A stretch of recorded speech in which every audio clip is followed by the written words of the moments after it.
Hey all, and welcome back to Timber and Smoke. My name is Michael, and today I have something pretty special to share with you. I had the really great opportunity to sit down with Dave, the owner and blender at Milan Tobacconist, and give him a little interview. In fact, it was so fun, we did it twice. To give you a little story about what happened, we sat down, we did the interview, it was great discussion, great conversation. I go to edit the video, and the audio didn't save.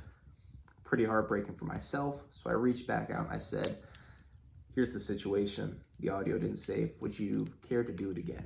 And Dave graciously said, yes, I'd love to. So we sat back down, ran through it again, obviously a little bit differently, knowing that it was our second time doing it. And I go to edit the video. I used a separate application to save the audio this time, that way I knew for sure it was gonna save, and it got lost. I reached out to the company and said, my audio's gone, can you please retrieve it for me? And they said, we can't do anything about it. So I was kind of crushed, wondering what the heck I was going to do. But fortunately, what I did receive from that second recording was a transcript. So I had a full transcript of our discussion from that second time around. And so I got a little creative and a little crafty. So I tried to recreate and kind of simulate our discussion using AI. What I mean is I used text-to-speech for our chat using the transcript, using two different voices to try to recreate what we did. Now, obviously, it's not us, it's not our exact inflections, you don't get to see our faces and how we are interacting with one another.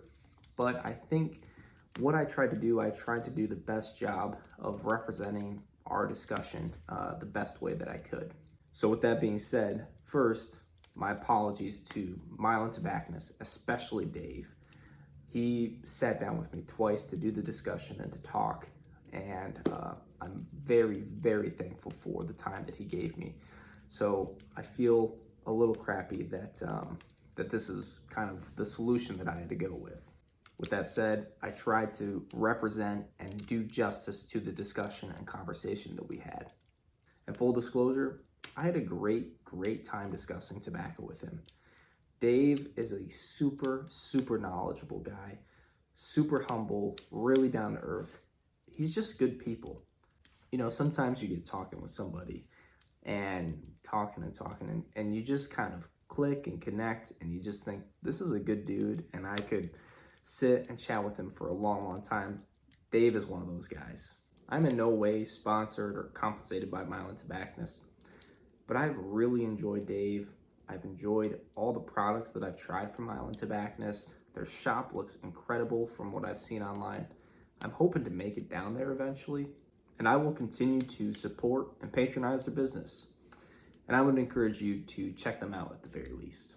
One last thing before we get into the audio, to try to create a cozy atmosphere to make it a little bit more interesting. In my home, I have this beautiful fireplace, and so I stoked a fire for you. So the audio will be playing with the backdrop of a nice little fire for you going. I hope you enjoy. So welcome back, David, and I appreciate you giving me your time again. So if you would like to just introduce yourself to the listeners. My name is David Meyer, and I'm a co-owner of Milan Tobacconist in Roanoke, Virginia. My wife and I bought the business 25 years ago from her father. So you purchased the business? Can you just tell us a little bit about how you decided to get into that and get in this world of pipe tobacco and blending and just the whole gambit?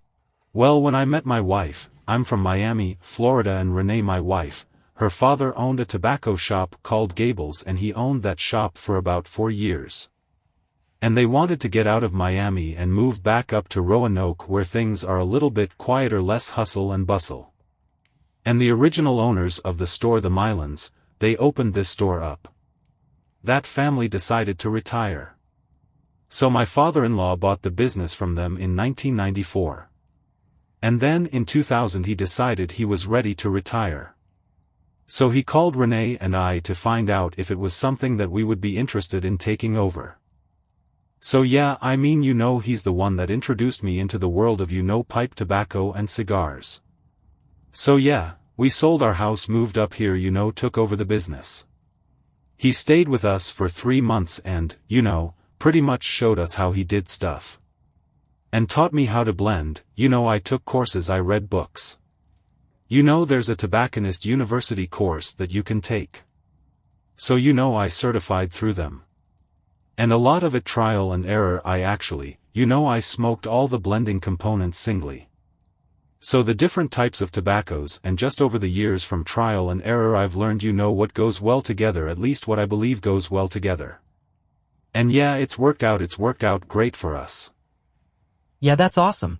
So this was something that we didn't discuss, and it just came to me as you're talking, rehashing through your story of how you got into it. Were you a smoker, a cigar or pipe tobacco smoker before you got into the business? Or was the business endeavor kind of your gateway into smoking? When I met Renee and met her parents, her father introduced me to pipes and cigars. Okay. I was not initially a cigar smoker or pipes. Yeah, he introduced me to cigars first, and I really enjoyed the way they tasted. I was curious about the pipe. So I asked him to show me the pipe. That's great. Do you recall what your maybe not even first cigar or pipe tobacco, and if you do that'd be cool. But what was the first one that made you think yeah, I really enjoy this and I can see myself doing this for a while? I don't remember first tobacco, but it was probably something like a vanilla, something nice. And I just really enjoyed the flavor. It's very relaxing. And a lot of times I thought it was a nice way to wind down at the end of the day. Time went by, how it developed, and I started looking for more heavier, more complex tobaccos. That's when I started getting into English blends and some of the other offerings.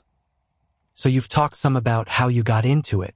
As far as purchasing the business, can you talk a little bit about the blending components?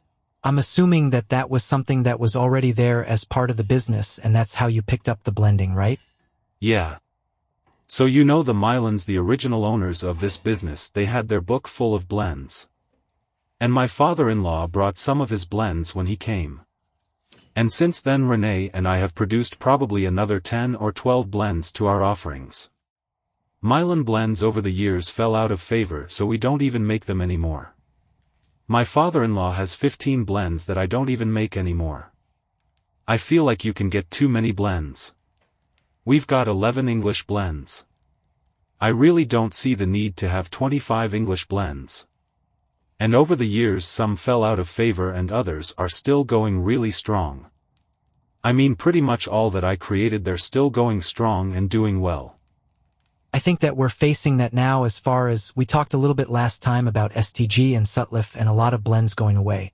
I think that's a result of just so many blends being out there. There's hundreds and hundreds of different types of tobacco blends and a bunch of overlaps.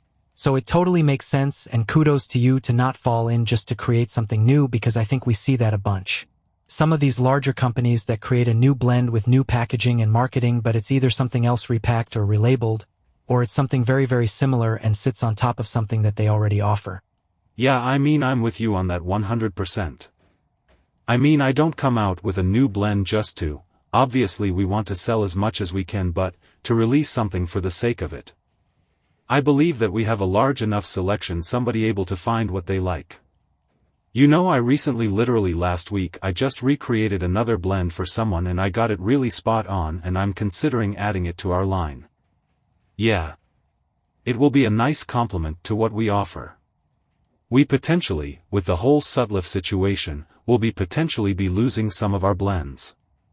So we'll try to add to what we may lose. Is there a 1 or 2 or 3?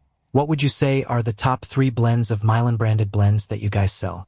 What's your top sellers as far as the tobaccos that you blend are? Interestingly, I recreated Prince Albert and Carter Hall. We sell both of those blends very well. After COVID you could not get those tobaccos. And we sold a lot of it. So I had to scramble to come up with a replacement. Yeah. Those sell really well. We have a blend called Reflections that sells very well. As far as our English blends go, the Triple Crown does well, the King's Ransom. I like the King's Ransom a lot, so I recommend it to people all the time. It does well. We have another blend called Diplomat. That one is one of our non-aromatics. I put a lot of red Virginia in that blend and it's got kind of a nice like medium-bodied spiciness to it. You know I had a guy that was calling me and he was ordering like 20 pounds of Prince Albert. Yeah, finally I said, hey, that's a lot of tobacco, you know. He said, I'm ordering it Amish name. Evidently the Amish love Prince Albert and they're very conditioned. Every generation passed Prince Albert down and our best Prince Albert customers, and then once the blend was available, we lost them. Yeah. I thought that was funny. Yeah, that's really neat. That's really interesting, actually. I never thought there's actually quite a decent Amish population here in upstate New York, and yeah, I see them often when they're working outside, like putting up structures or whatever. They're smoking pipes a lot. I've never really thought about what are they smoking interesting. So we talked a little bit about your blending and process, and just because everybody is probably wondering. We talked some about it last time about the Sutliff, the STG, the sourcing. So would you be willing to share a little bit again about how you are kind of working through that process for you as far as like testing new components, changing your blends, that whole deal that's going on right now in pipe tobacco? I mean, I'm at the early stages of a lot of that. Yeah. We have a decent supply of tobacco to continue to make the blends that we have. But yeah, I mean, I've had to substitute some of the black Cavendish that goes into some of my blends. You know, right now you can't even get Latakia. It's like on national back order. So I think I have maybe 1 pound of Latakia in stock, and as soon as that's gone, like, I won't be able to make any more English until another shipment comes in. I'm good on Perique, I'm good on Burley's Virginias, I'm still good on that right now. But yeah, I mean, I'm gonna have to basically, you know, I've been ordering small quantity different blending components from Cornell and Deal. They're pretty much the last company in the industry now that you can get this stuff from. I haven't been able to find anybody else yet. I'm experimenting with some of their stuff, and I mean, hopefully I'll be able to get something up to together that'll be close enough that I can keep some of these blends, but if not, they're gonna go away. They're gonna go away. I can't blend anything and then it not be enjoyable. I don't like when I make a blend, whether it's a mild, medium or a full body blend, it can't have tongue bite. I don't like it to be acidic. I like it to be smooth. I mean, I like it to be rich and complex and flavorful, but you know, I don't want to sell something that's not good. Because basically they'll be like, oh, don't buy. I haven't, you know, I'm slowly integrating new tobaccos into our blends, and so far it seems to be working out.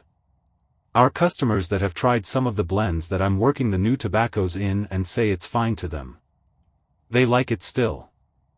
So how important is that for you and your process as far as tweaking your tobaccos, like customer feedback, and how do they influence what you are producing? Well, I mean, if you have a customer that's been smoking a blend for the last 20 years or 30 or a long time, if their tobacco changes, they're on it. I mean, what did you do to my tobacco? It's not right. So yeah, I mean, their feedback is extremely important to me. I mean, I can pretty much tell before I let that tobacco out of the store whether or not it's going to pass the muster or not, but yeah, their feedback is great, I value it. Yeah. I want our customers to continue to enjoy our blends. One thing as far as components that's interesting, or something that I'm not sure how it will take place, is I've seen Cornell and Deal or Smoking Pipes has now released this Rivertown Tobacco Works. Have you seen this, or where it's like 8 different blends that they're kind of component-ish, but some are already aromatic, or they already have got a blend of things? Is that something that we see, Will? And I'm sure it already takes place in some occasions, but where people will be using already blended tobaccos in creating future blends. There's companies, and some of these companies, they make blends that are very popular. Every store in the country has one chip or however many of these blends, and they label it. They just call it something. Their own house blend. So yeah, I mean, that's going to continue. I think a company like Cornell and Deal, they sell a lot of tin tobacco.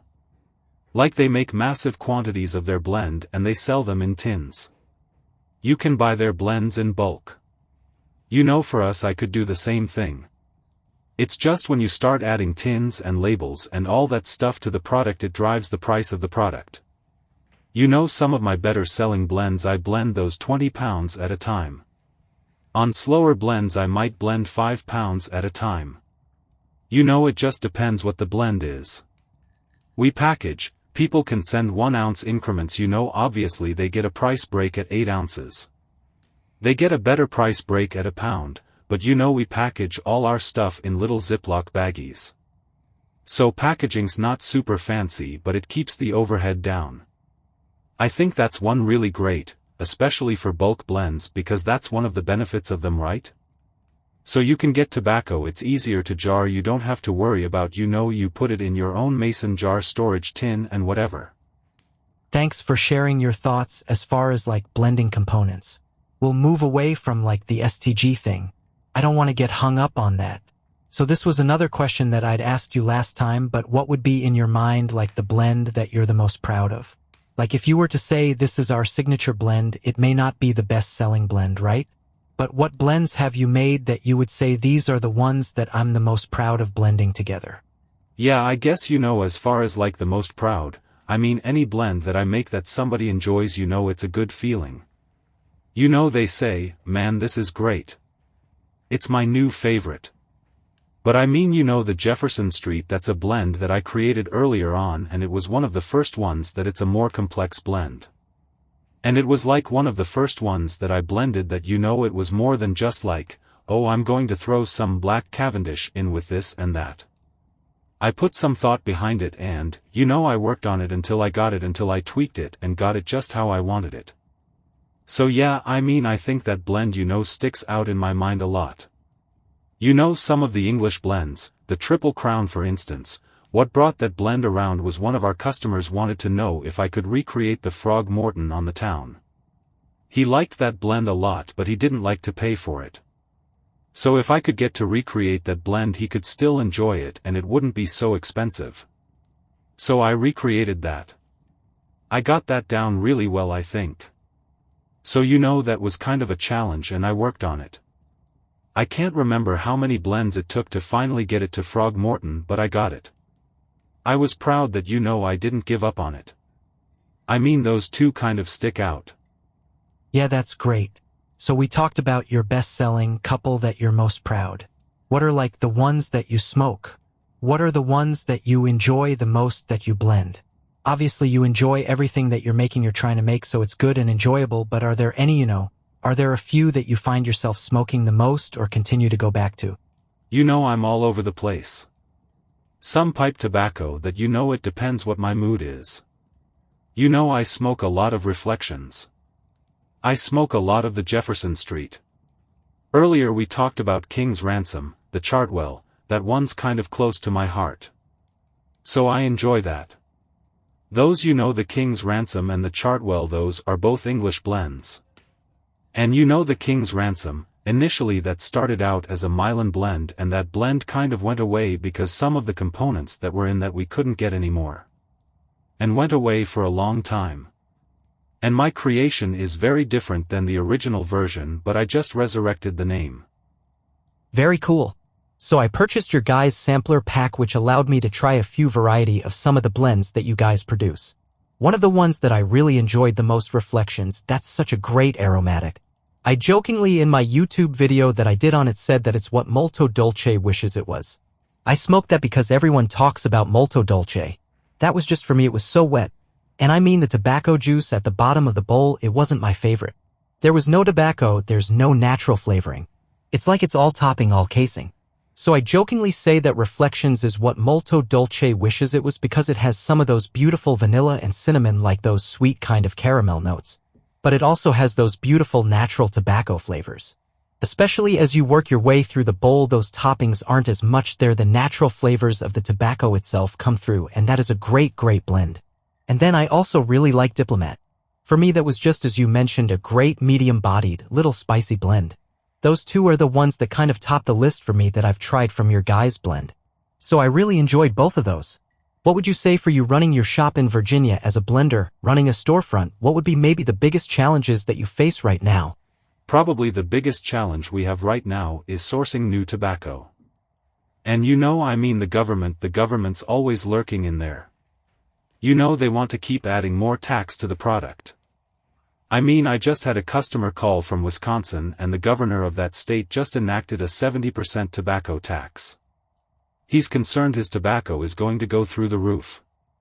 That he orders from us, which you know that's between him and his state. I told him it's going to be the same price. So he was happy to hear that. But yeah, I mean, this is the kind of stuff that the politicians sneak into these bills and stuff. Then the next thing you know, all of a sudden you can slap with a tobacco tax, and it makes it extremely difficult to be competitive. That's always a challenge. Moving forward, seeing how things are going to unfold with STG, I wonder. Obviously, one of the things that sets us apart from the big internet giants is the fact that we do have these custom blends, these boutique blends. That goes away, it's one more mark against us. It's not good for the industry. I mean, it's always nice when there's multiple avenues to get your components through. And over the years, the great company, McClelland, just went away. And at the end of the day, Sutliff was pretty much all that was left. Now, I mean, a company like that, they've been around for 175 years. They've been around way longer than us. They had over 400 blends.